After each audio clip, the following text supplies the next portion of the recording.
Hello, today is Monday, August the 24th, 8:24. It is the Mamba Day edition of the 3 in the Key podcast. I am your host, and we just finished a crazy weekend of playoff basketball. Where if you didn't know about Luka Doncic before, you definitely know about him now. And on top of that, you got Donovan Mitchell and Jamal Murray putting on scoring clinics in the other series. But today, uh, we're not going to talk about that. Today, I want to talk about, because what also happened this weekend was uh, Philly and Boston moved on to this, or sorry, Boston and Toronto moved on to the second round by sweeping the Brooklyn Nets and Boston sweeping the Philadelphia 76ers. And today we're going to talk about the Sixers, and pretty much this is the end of the chapter, right? Like this is kind of the last straw on the whole process, and maybe even the Elton Brand era. We'll see, but it's really kind of just to sit down and see, just a referendum I mean, a lot of people, it's going to come back always to the process. It was such a polarizing thing. And, I've been going back a bit, looking on Twitter, things like that. And a lot of people are kind of taking this failure of Philly and using it as, oh, like, you wasted the process. You fired Hinkie and you kicked them out prematurely, and just to do this, just to get swept, and almost like this is kind of like a victory for Sam Hinkie. I definitely don't see it that way. It's definitely a failure on the current management that this thing ended so like the biggest disaster of a way possible. And there's a lot of fingers you can point here to, to Elton Brand. I mean, the big one, the Al Horford contract, just really didn't make a lot of sense. Like it's still, even now, like a year later, it's still trying to figure out what Elton Brand was trying to do with that contract, and then the Jimmy Butler to Tobias Harris thing, and paying Tobias Harris all that money. Um, yeah, so I mean, there's a lot of things you can look to Elton Brand about, and question those decisions. And then there's Brett Brown. Brett Brown, who apparently, if you read quotes and interviews, is the nicest guy in the history of planet Earth, and one of the most beloved guys ever. Because every comment about Brett Brown starts off the same way. I love Brett Brown. I think he's a great guy, but I think this is like it's like the header in any sentence about Brett Brown, and it's usually not a good thing. That means some criticism is coming your way. Um, and look, so he was, when Hinkie took over in 2012, 2013, he put Brett Brown in as coach. Came from the Spurs family tree, so he's coming from that pop pedigree. And throughout the process, he had that. Hinkie, I think, smartly said, "You're not going to be blamed for the tanking. Like it's not going to come at the expense of your job," and to kind of give him that security. Um, but I think, obviously, I can't prove this, but I have a feeling, because what you hear is, if you heard Josh Richardson's post game after getting swept, first thing came out of his mouth was accountability and lack thereof in Philly. And where's Josh Richardson coming from? He's coming from Miami, the Miami Heat, pretty much the polar opposite of how organizationally of Philly. And and the first thing he mentions is accountability. And then you go listen to Jimmy Butler, when he was on the JJ Redick podcast, and what he's said since he left. Talking about what he really noticed in film sessions, how just you watch film and you leave, nobody talks, and no calling people out, no holding people accountable. So there's no this culture of no accountability, and I think that's really interesting, because I think when you're Ben Simmons, when you're Joel Embiid, and you've this is all you know.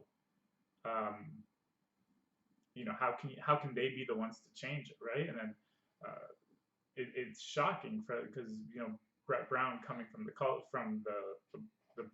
pop coaching tree, you know Pop is all about accountability. He treats Tim Duncan the same way he treats the 12th man on the bench. That's why they've had this 22-year run of success. 22 playoff appearances, 5 championships. Everyone knows the resume. So you would think accountability would be number one. So how come that this is the most glaring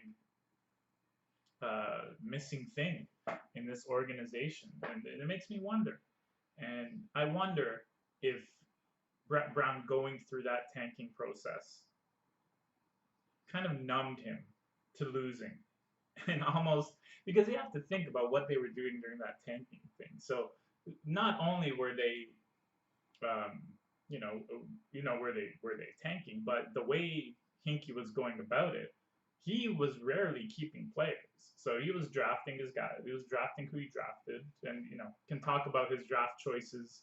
Um, that's a whole other podcast. But what he was also doing was he was just trying to hit the floor in the salary cap, the minimum required salary for a given year. He was trying to hit that floor every year so that he could have cap flexibility in the summer, assuming he did finally hit that jackpot.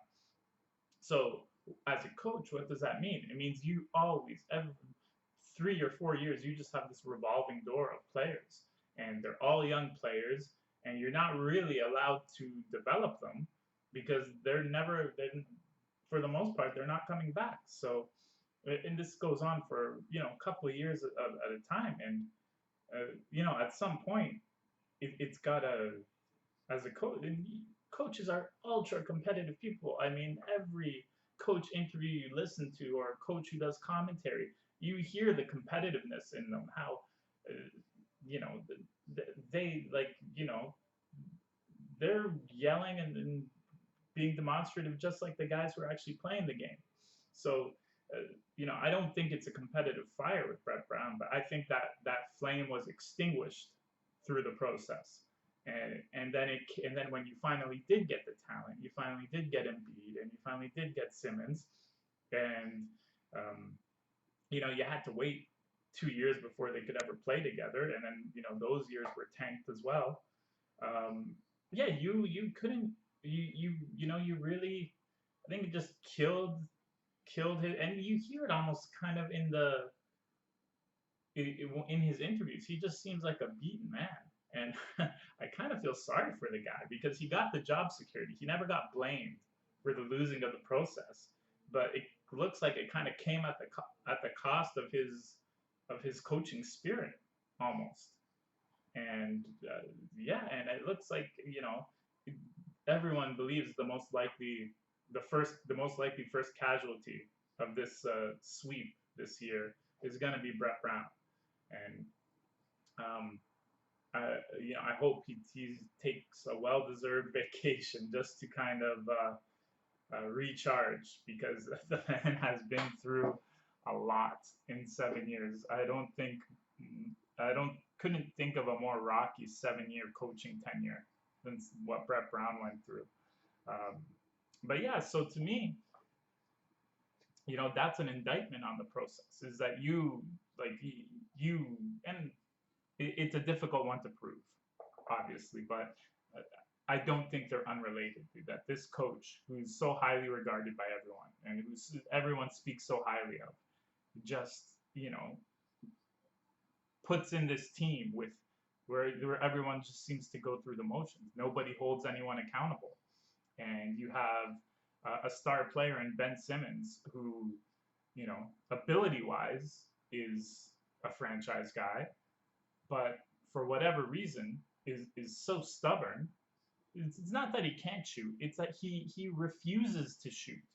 Like it's look, the only guys who in the league who can get away with that, refusing to shoot at all, are centerpieces of the team, right? Giannis, uh, Russell Westbrook, especially when he was younger. The guys who, by their aggressiveness and attacking the rim, they're creating shots for everyone else, so you surround them with shooters. But that was never the case in Philly. It was, you know, you have to, you have Embiid in there, and the pieces never fit from the beginning. And everyone's known this for years, and people have written about it. And they tried a few things, sliding Ben to the power forward and this and that, and it was never. They were always band-aids. They were never solutions, right?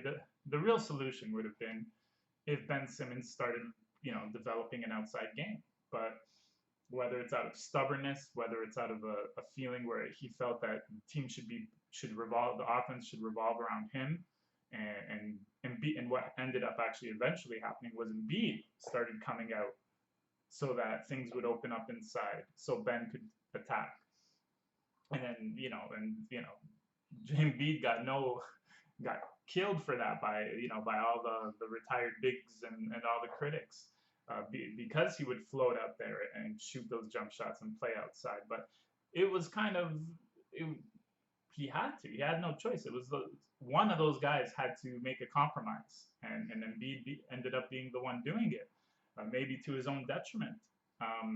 But at least it created this kind of baseline of how they could perform. And now when you add to Ben Simmons that, these injuries, back injuries, and now the knee seems to be like one after the other, you really have to worry. You just signed this guy to a max extension. I threw about, to anyone who would listen to me last year, that I thought if Philly was smart to make it work, they should have traded Ben Simmons for Lonzo Ball, with New Orleans, and I thought that would fix a lot of Philly's problem. Not necessarily because Lonzo's a better player than Ben Simmons, although I think they're closer than most people would care to admit. It's mostly because of fit. It's how they would fit, who would complement Embiid, and Lonzo was a much better complement to Embiid than Ben Simmons. He's more than happy. He has his driving game, he has pretty much none. That's one of the big knocks on him. And what he does is he shoots threes, and he can create for others, and he can defend. I wouldn't say he can defend as well as Ben Simmons, because he's proven to be an elite defender, but he can defend above average, I think. So and he's a great rebounder for a guard. So you plug that in with Embiid, I thought it would have solved a lot of issues. But it's what's done is done. Although Lonzo's up for an extension this summer, so it might still happen. Because look, they're gonna have to it's gonna have to get blown up. I think that seems to be the consensus. Just tear it all back down. The funny part would be if they go back to going back to the process and they really tear it down to the ground, which I don't think they'll do.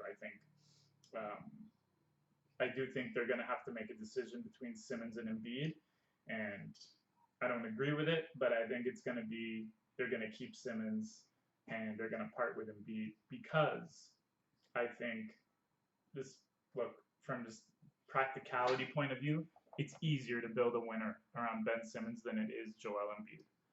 And for the main reason, because most players coming up today, most wing guys and 3s and 4s, don't know how to play with a traditional inside presence, because you never came up having to, for the most part. So now you're telling them, oh, you have to get the right angle for the post-entry pass. I mean, that was one of the most glaring things in this Boston series, how bad those post-entry passes were. Yes, Boston was making it tough, but also they made some horrible. It made me long for the days of Bill Walton doing commentary. He probably would have had a heart attack just right there on the air. But yeah, it's very hard to build a winner now around the traditional big. You need some very, I would say, experienced and high IQ basketball players who understand how to take advantage of an inside presence. So yeah, I think that's what's going to happen. I think they're going to keep Elton Brand as a GM, not because he earned it, I would say because of the climate being the way it is, uh, in a league where that's predominantly black players and very few black front office uh, people, black front office people, you don't want to be the team that fires one of the few black front office people. It's unfortunate. It's not right, but I have a feeling um, that the Philly brass, that the owners don't want to have that. They don't want that attention for something like that. So, um, and I think Elton Brand can do like, I mean, look, if he finds a way to get some value out of that Horford contract, he will have almost redeemed himself. Um, Tobias Harris, I just think I don't think anyone will tell you they think he's a bad player. I just think they, again, it was a square peg in a round hole. Like it doesn't fit, and he tried his best to adapt, and at the expense of his productivity, and you got what you got, and and going forward for Embiid's career, I'm very curious about the trajectory of his career because nobody doubts the offensive talent. We saw it at the All-Star game today or this year when he was with Team Giannis, and he was really their only offensive force that nobody on Team LeBron could deal with. I think they mentioned it on the Inside the NBA guys mentioned it last year. That's when they all knew that Embiid was a legit talent in this league. That's never the issue. It's all the other things that come with it. It's the conditioning, um, the availability. It's the antics, all those things that come, all those other things that, is a team going to be in, he's going to be demanding max or even super max money. And is any team going to be willing to basically build around this guy? Um, I don't think I think it's going to be very hard to find a suitor for him. You could probably find the Knicks. I mean, that's kind of the default for any bad trade. Maybe the Knicks will take him. But that's about but where his career goes, if he's going to be able to continue as a building block for a winning team, or if he's going to have to kind of go through what Melo went through and come to a realization that no one's going to build around him anymore, and he has to find a way to be a productive secondary or third option on the floor. And I mean, look, he's not that many years in the league. I mean, this happened to Melo when Melo was like in year 12. For Embiid, is he even in year 5 yet? He's in year 5, I think, going on year 6. So it's unfortunate, but just just with his skills and size being what they are, and just the way the league. Just the way the league is, like the way the league is trending towards, and what players are able to play well with, it's gonna make it tough. So it's gonna be a really interesting summer for Philly. I don't take this failure as a success for the process. I still think to this day the process was, it was. He basically came off to me like a used car salesman. He was able to put in, in NBA in like NBA kind of analytic terms, that he's like, look, this is roulette. Just give me a lot of cracks at the draft, eventually I'll get a generational talent. In the meantime, what we're gonna do, and I think this is really the failure. It's not revolutionary and it's not new that teams, try and get that, will tank a season to try and get a top draft pick. I mean, Dallas just did it a couple of years ago to try and get Luka, and they got it. There's nothing new, and Spurs did it to get Tim Duncan. So it's been going on for a long time. It's nothing new, but I think really the flaw of the process was the revolving doors of players throughout the years, right? Where you were, because you wanted to keep your cap flexibility, you stayed at the salary floor, and you were just signing journeyman guys, um, and just over and over again, and every year it was just new faces, and you never got to build um, a system or a culture or like principles or an identity as a team, and that was really and honestly, I think a lot of those bad habits got absorbed by some of the picks that they drafted. I mean, let's see who they drafted. They drafted Okafor, Nerlens Noel, Michael Carter Williams, Embiid, and Simmons. Um, all high draft picks. So Okafor and Michael Carter Williams are bench players. At least Michael Carter Williams is playing productive minutes with Steve Clifford in Orlando. Okafor can't even get off the bench in New Orleans. That's another story. I think he was productive when he did play this year. Nerlens Noel is probably the most successful outside of Simmons and Embiid, who left, right? He's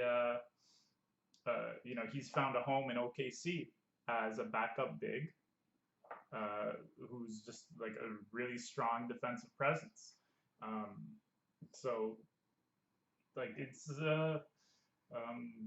but he's at least he's contributing to winning. So, I don't. But these were all. But if you measure it to where they were selected in the draft, I would say all of their careers so far have turned out to be they failed to meet expectations from when they were drafted. So does that say more about the process's ability to draft, or does that say for the few years they had them, their inability to develop them? I'm not sure about that. So, but all I know is it's tough to be a Sixers fan right now, and it's going to be an interesting summer, and you guys should have fun with all the what ifs. That's it for today.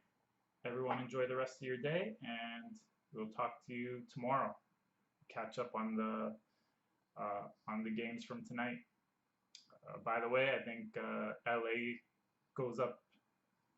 I think LA takes it tonight against Portland, and they're gonna pretty much put this series to bed. Unfortunately, I thought Portland could put up a better fight than this, but we'll save that for tomorrow's podcast. Everyone, have a great day.